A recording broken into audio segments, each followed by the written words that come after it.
3. The poor. Blessed are the poor in spirit, for theirs is the kingdom of heaven. Matthew 5:3. The word for poor is here ptokos. It comes from a root pte, meaning crouched together, and is related to words meaning afraid and timid. As a noun, it was used in classical Greek for a beggar. In the Septuagint, ptokos is used in a sense similar to another Greek word for poor, penes, related to ponos, burden, trouble. The Septuagint use about 100 times of ptokos carries the meaning of penes. The Old Testament sees the poor as the oppressed because, when it concerns itself with the poor, it is the godly and oppressed poor of the covenant. It does not concern itself with the evil or foolish poor. If God's covenant law is kept in faithfulness, poverty will be abolished.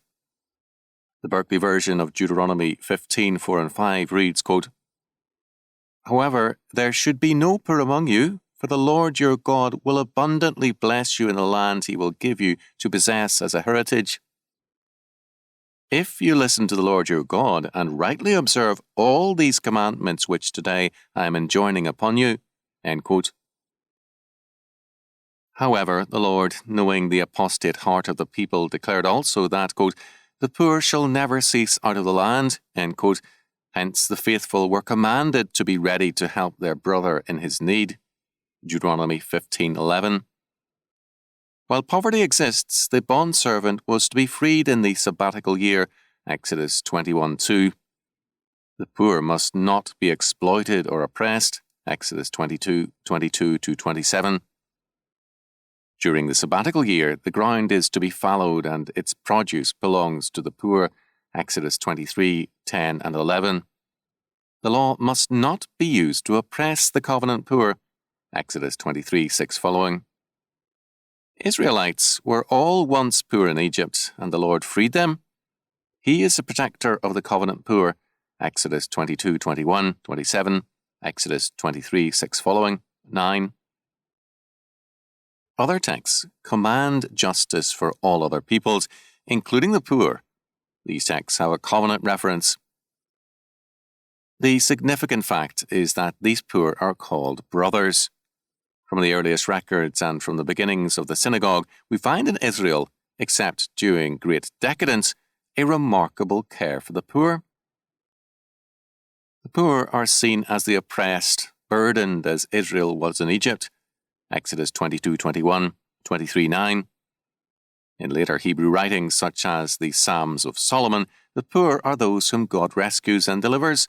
They are the oppressed, righteous ones. In Matthew 5:3, the poor in spirit brings out the Old Testament and Jewish background of those who in affliction have confidence only in God. In Luke 6:17-49, we have much of the same material as in the Sermon on the Mount repeated. This time, we are very pointedly told, quote, "in the plain," end quote, Luke 6:17. The emphasis now differs. The poor, the hungry, the mourners, and the hated are so because of their discipleship. Woes are then pronounced on the rich who will sacrifice nothing for Christ's sake, Luke 6:24 following, because they are self-sufficient and feel no need. The poor are thus contrasted with the rich as those who are not self-sufficient but are instead under Christ's rule and grace. Thus, Edgar J. Goodspeed's paraphrase of Matthew 5:3 is true to the meaning of the text.